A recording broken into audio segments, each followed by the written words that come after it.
Bienvenidos. Nosotros somos estudiantes de la Cátedra de Medicina Tropical, Escuela de Medicina Luis Rossetti, de la Universidad Central de Venezuela.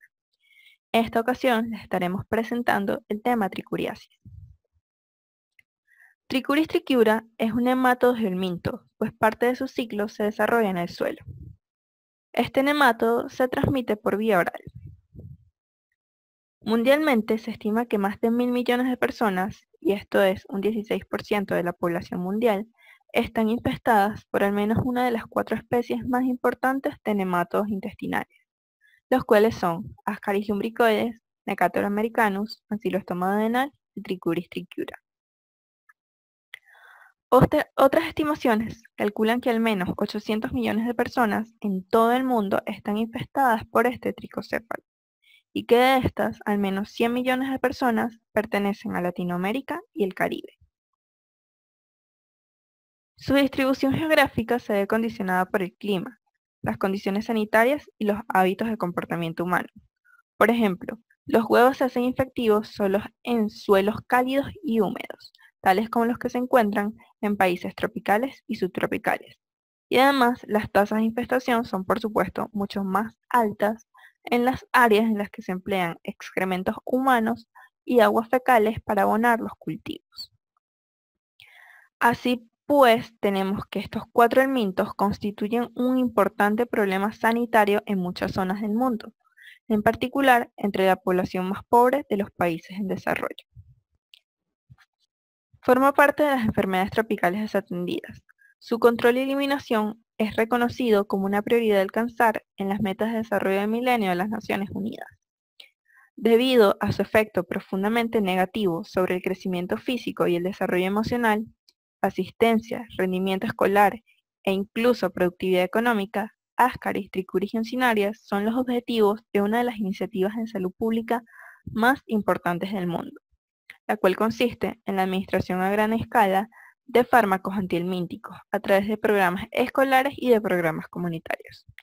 Por supuesto, estas iniciativas deberían complementarse con un cambio de las condiciones sociales y económicas, con una mejora de la urbanización, todo esto para por fin lograr reducir la carga mundial de las enfermedades debidas a estos nematodos intestinales. ¿Y qué datos tenemos en Venezuela? En Venezuela, un estudio realizado en múltiples locaciones en 1999 arrojó que entre el 54,6 y 78,4% de la población general se encontraba infestada por este parásito. En 2016, otro estudio, esta vez realizado en una comunidad rural, arrojó que en su población un 25,7% se encontraban infestados. Por otra parte, en un estudio realizado únicamente en niños de múltiples locaciones, en el año 2013, hubo el hallazgo de que se encontraban infestados un 40% de los mismos. En la población indígena, según un estudio de 2007, había un 55,6% de infestados asintomáticos. Y en los pacientes con VIH, según una publicación de 2013 de un estudio realizado en la ciudad de Maracaibo, 27,7% de los pacientes se encontraban infestados.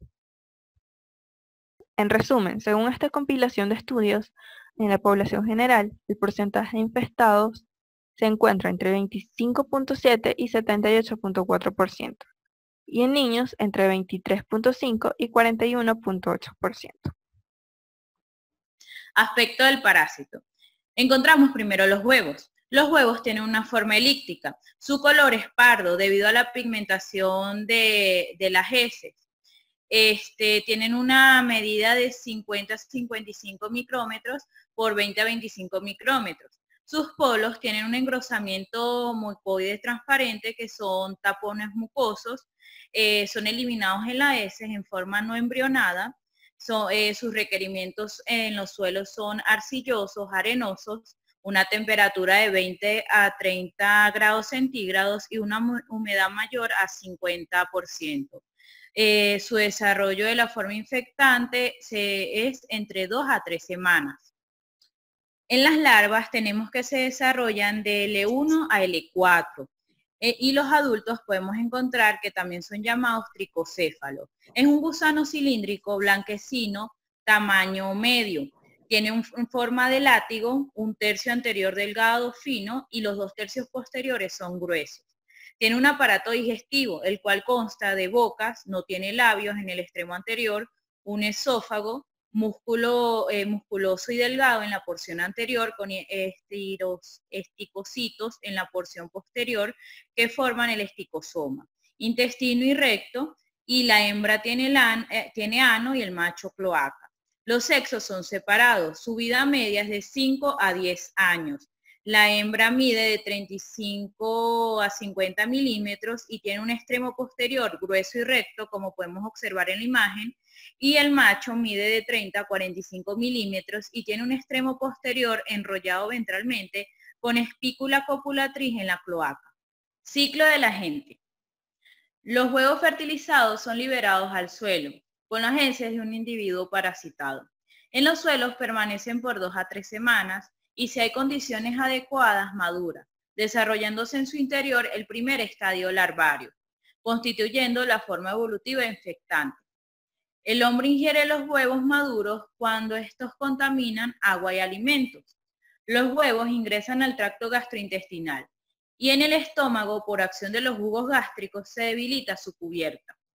Los huevos eclosionan en la primera porción del intestino delgado, liberando la larva L1 que va a migrar por el intestino y en su recorrido la larva evoluciona pasando por los distintos estadios larvarios, de L1 a L4, y al llegar al cego alcanzan la forma adulta. Fijan su porción anterior a la mucosa del intestino grueso, dejan la porción posterior libre en la luz intestinal. Ocurre la cópula entre la hembra y el macho y posteriormente la ovipostura, que son 5.000 huevos al día. En los momentos críticos de la infección podemos encontrar la forma evolutiva infectante, que es el huevo larvado estadio 1, que es L1, y forma evolutiva responsable de la enfermedad, que es el adulto. Grupos de riesgo. En los grupos de riesgo vamos a encontrar los niños en edad preescolar económicamente desfavorecidos. Los factores de riesgo son los siguientes: contacto con la tierra cuando los niños juegan con ella, condiciones de hacinamiento en las guarderías, inadecuada disposición de excretas, inadecuada higiene personal, alimentos deficientes y geofagia. Formas de presentación de la enfermedad. Mecanismo de acción patógena. Encontramos mecánico, inmunológica y tóxica. En el mecánico tenemos la fijación o penetración del extremo anterior del adulto en la mucosa del intestino grueso. Esto produce microhemorragias y estimulación de los plexos nerviosos, produciendo hiperperistaltismo, lo cual puede ocasionar erosiones que ulceran y riesgo de infección bacteriana secundaria. Inmunológica, RH1, con inflamación local y aplanamiento de las criptas del intestino grueso.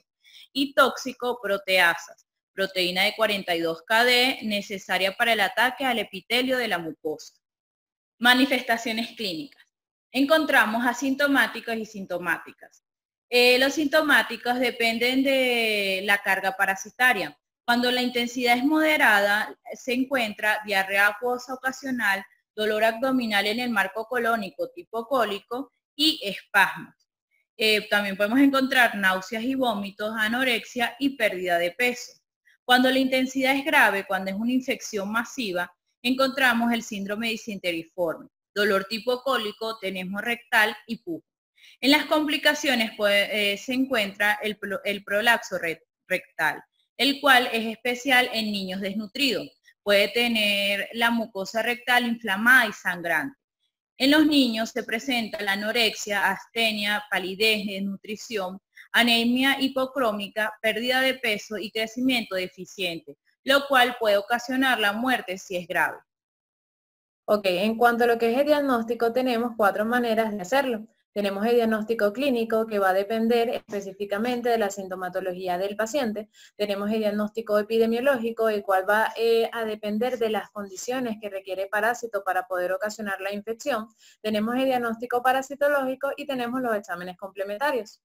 En cuanto a lo que es el diagnóstico clínico, aquí no nos vamos a enfocar mucho, ya que, como se mencionó anteriormente, el diagnóstico puede ser sintomático, asintomático, puede haber complicaciones como es prolapso rectal, y en niños, bueno, dependiendo de la gravedad de la infección, puede incluso ocasionar la muerte. Recordando sí que esta infección es producida por el parásito adulto. En cuanto al diagnóstico epidemiológico, tenemos que recordar que es una infección que suele aparecer en áreas rurales y requiere paso por tierra. Además, requiere de condiciones específicas como son condiciones climáticas adecuadas, como lo es una temperatura entre 20 y 30 grados y humedad mayor a 50%, y condiciones sanitarias también específicas como son condiciones de hacinamiento o una mala disposición discreta, higiene personal y de alimentos deficientes. En tercer lugar, tenemos el diagnóstico parasitológico. El diagnóstico parasitológico lo que nos va a permitir es evidenciar tanto a los huevos como los adultos de Trichuris trichiura. Para nosotros poder evidenciar los adultos de Trichuris, tenemos lo que es el tamizaje de heces. Aquí, bueno, podemos diferenciar a el adulto hembra del adulto macho, porque cada uno tiene características específicas, las cuales también fueron mencionadas, pero para que recuerden, la hembra tiene un extremo posterior que es grueso y recto, como lo podemos observar en la imagen, mientras que el macho tiene un extremo posterior que es enrollado ventralmente. Para nosotros poder evidenciar los huevos de Trichuris, tenemos 3 exámenes. Uno es el examen simple de heces con solución salina y Lugol, que es el gol estándar para evidenciar los huevos, teniendo que en cuenta que los huevos de Trichuris, cuando son eliminados por heces, no son huevos que van a ser embrionados, sino que estos requieren el paso por tierra y ciertas condiciones climáticas para que en un periodo de 2 a 3 semanas formen lo que es o constituyan la forma evolutiva infectante. Luego tenemos el cato, en el cual solamente nos permite evidenciar los huevos de Trichuris, y luego tenemos el cato-cat. El cato-cat lo que nos permite es un recuento de huevos por gramos de heces. Este nos va a ayudar a determinar lo que es la intensidad de la infección. Y en cuarto lugar tenemos los exámenes complementarios, que aunque no nos van a dar un diagnóstico definitivo, nos pueden ayudar. En primer lugar tenemos la hematología completa. Esta lo que vamos a evidenciar es que puede encontrarse una disminución de hemoglobina y hematocrito y un aumento de eosinófilos. Esta suele encontrarse específicamente durante la fase de migración larvaria. Y en segundo lugar tenemos el RX de toras.